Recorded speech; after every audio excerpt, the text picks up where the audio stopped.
Hello everyone, welcome to another video. In this video, I will discuss about UPSERT request using C# code using alternate key. Whenever we use alternate key, we can use UPSERT action by which the request will identify whether the record is existing or not using alternate key. If it is existing, it will update the new value that is passed in the request object. Otherwise, it will insert the new values as a new record. So how to do that? So here you have to define the entity object.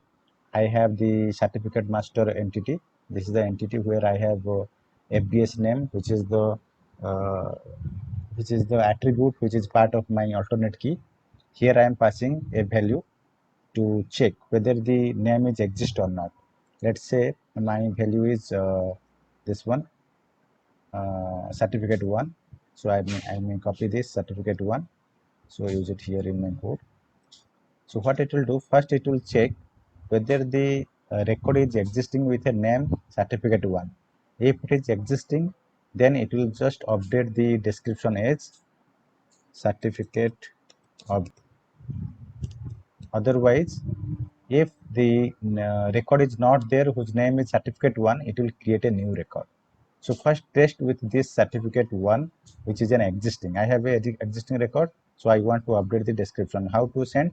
UPSERT request equal to new UPSERT request, then target equal to the entity object, right?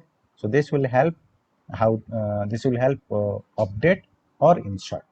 Then you have to use a response object, then organization service.execute. So let us see. I think it will update because this record is already there. So it will update the existing record. Okay. Now test this. Let me replace this. You see now the description is updated because there is already a record exist using certificate 1 name, right? So let me uh, change the name as certificate new 1, and I want to update the description as certificate updated. So what it will do, in the UPSERT request, it will first check whether there is a record exist with certificate new 1 or not.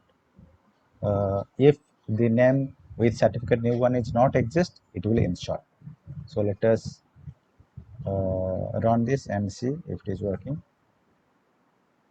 So alternate key is very helpful to use UPSERT request. I can go here and go back, and you see guys, I have new record. What is the new record? Certificate 1. Let me search this. I want to filter by contents. Yes. Now this is the record that is created because of the UPSERT request. It is inserted new record with new name, right? So if you again change the description and try to again run it, it will update the description field of the newly created record. So this is how UPSERT works in alternate key combination. No need of primary key GUID, right?